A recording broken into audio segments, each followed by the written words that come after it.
India market invest মাইন্ডসেটে আপনাদের স্বাগত। যা চ্যানেল নতুন এসেছেন তাদেরকে হলো প্লিজ চ্যানেলটাকে সাবস্ক্রাইব করবেন, লাইক করবেন, বেল আইকনটা প্রেস করবেন, তার সাথে অল বাটনটা প্রেস করবেন, নোটিফিকেশন সঙ্গে সঙ্গে আপনাদের কাছে গিয়ে পৌঁছাবে।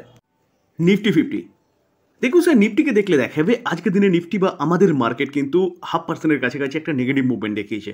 নিফটি বলুন কি সেন্সেক্স বলুন, সেন্সেক্সকেও দেখলে দেখা যাবে কত 0.54% একটা ডাউন সাইড মুভমেন্ট দেখিয়েছে।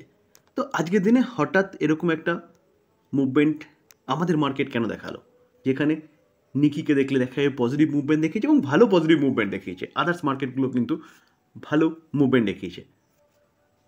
তো প্রথমত স্যার, যারা বিয়ার রয়েছে তারা কিন্তু কারণ খোঁজে মার্কেটকে কী করে নিচে নেওয়া হবে। তো দুটো কারণ মোটামুটিভাবে উঠে আসছে, যেখানে আজকের দিনে কিন্তু পড়ার পিছনে এই দুটো কারণকেই বলতে পারেন। চলুন এক এক করে দেখি এবং বোঝার চেষ্টা করি।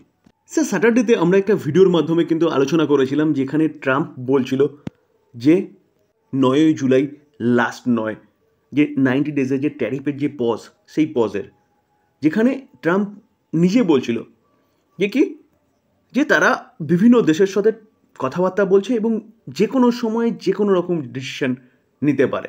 তো এরকমটাই শোনা যাচ্ছিল এবং সেই বেসিসে কিন্তু আমরা আলোচনা করেছিলাম। যারা দেখেছেন তারা অবশ্যই জানেন।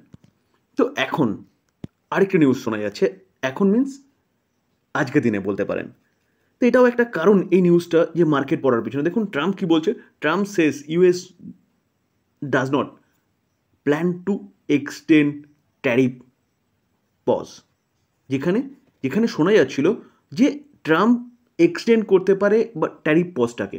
তো এখন বলছে যে তারা কিন্তু ট্যারিফ পজের এক্সটেন্ডের যে নিউজটা পাওয়া যাচ্ছে সেটা করছে না, অর্থাৎ লাস্ট কিন্তু 9ই জুলাই, এবং 9ই জুলাইয়ের পরে কিন্তু আমরা জানতে পারবো যে ডোনাল্ড ট্রাম্প কোন কোন দেশের সাথে ট্রেড ডিল ঠিকঠাক করেছে এবং সেই বেসিসে কি রেসিপ্রোকাল ট্যারিফ আরোপ করতে চলেছে, ইনক্লুডিং ইন্ডিয়া।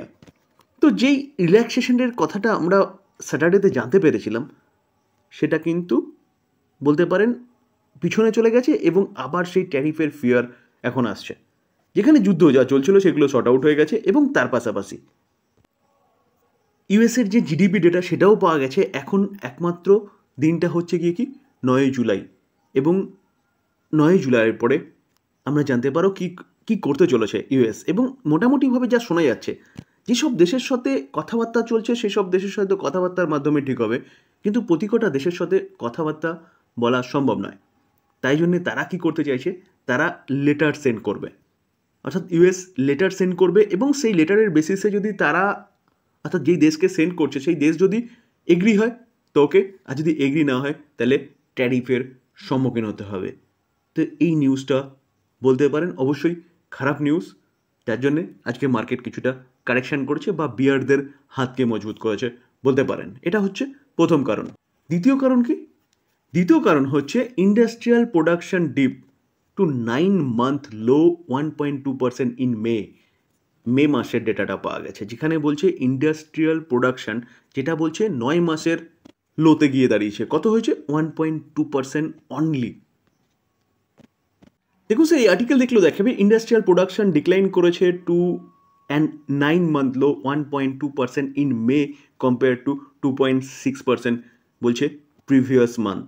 এটা অবভিয়াসলি কিন্তু একটা খারাপ নিউজ আমাদের ইকোনমির জন্য, যেখানে according to the data release কত 30 জুন, অর্থাৎ আজকের দিনে রিলিজ হয়েছে। এবং তার পাশাপাশি কি বলছে, যে industrial production deep in core sector performance, যেখানে কোর সেক্টরের গ্রোথের কথা কি বলছে, যে 9-month low 0.7% in May from 1% in the previous month. অর্থাৎ প্রিভিয়াস মান্থে কোর সেক্টরগুলোর গ্রোথ কত ছিল 1%, সেটাও কিন্তু নেমে গিয়ে হয়েছে কত 0.7%।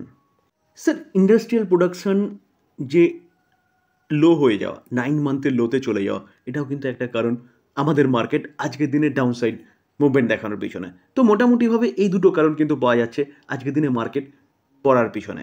অয়েরি এনার্জিস রিনিউয়েবল সেক্টরের একটা দিগ্গজ কোম্পানি, যেই কোম্পানিটা কিন্তু আইপিও আসার পর থেকে কন্টিনিউয়াসলি ভালো করছিল। তো কিছু খারাপ নিউজটা আসছিল ইউএস থেকে এবং ডোনাল্ড ট্রাম্পের হাত ধরে, তার জন্য কোম্পানিটা কিন্তু অনেকটা নিচে এসছে। আজকের দিনে দেখলে দেখাবে, দেখুন প্রায় 7%-এর কাছাকাছি একটা ভালো মুভমেন্ট দেখেছে অয়েরি এনার্জিস। যেখানে এই কোম্পানিটা সোলার মডিউল তৈরি করে। দেখুন আমরা যদি 1 বছরের চার্ট দেখি না, দেখলে দেখা যাবে কোম্পানিটা এই জায়গায় কিন্তু নিচে এসছে। নিচে আসার পিছনে কারণ টোটালি ডোনাল্ড ট্রাম্প বলতে পারেন। কারণ ডোনাল্ড ট্রাম্প রিনিউয়েবল এনার্জির বিরোধিতা কন্টিনিউয়াসলি করে যাচ্ছে। এই কোম্পানিটার ইউএসএ ভালো একটা এক্সপোজার রয়েছে, তো যার জন্যই কিন্তু এই কোম্পানিটার মধ্যে একটা ফিয়ার সৃষ্টি হয়েছিল ডোনাল্ড ট্রাম্প প্রেসিডেন্ট ইলেকশন জেতার পরে, যার জন্য কোম্পানিটার মধ্যে ব্যাপক একটা কারেকশন দেখা গেছিলো। তো কোম্পানি আস্তে আস্তে কিন্তু আবারও রিকভারি করছে। আর আজকের দিনে এতটা ভালো মুভমেন্ট দেখানোর পিছনে কারণ কিন্তু সেই ইউএস। নিউজটা কি, অয়েরি এনার্জিসের শেয়ার আজকের দিনে এতটা ভালো মুভমেন্ট দেখানোর পিছনে কারণ হচ্ছে ইউএসের আর্ম, অর্থাৎ এই অয়েরি এনার্জিসের একটা সাবসিডারি যেটা ইউএসএ কাজ করছে, সেই সাবসিডারি উইন করেছে কত 540 মেগাওয়াট সোলার মডিউল অর্ডার। এটা কিন্তু একটা ব্যাপক বড় নিউজ এই কোম্পানির জন্য, যার জন্য কোম্পানিটা আজকে সেলিব্রেট করেছে এবং 7% মতন একটা ভালো মুভমেন্ট দেখিয়েছে। যেই ইউএসকে নিয়ে এই কোম্পানিটার মধ্যে একটা ফিয়ার সৃষ্টি হয়েছিল, কোম্পানিটা নিচে এসেছিল, সেই ইউএসএ থেকে কিন্তু এই অর্ডারটা কোম্পানিটা পেয়েছে। ইউনো মিন্ডা, আগে নাম ছিল কি মিন্ডা ইন্ডাস্ট্রিজ, সেখান থেকে কোম্পানিটার বর্তমান নাম হচ্ছে ইউনো মিন্ডা। কোম্পানিটা অটো ইনসিলারি সেগমেন্টে কাজ করে এবং কোম্পানিটা কিন্তু এগ্রেসিভলি কাজ করছে। আজকের দিনে নেগেটিভ মুভমেন্ট দেখালেও এই কোম্পানিটাকে নিয়ে ভালো একটা পজিটিভ নিউজ পাওয়া যাচ্ছে।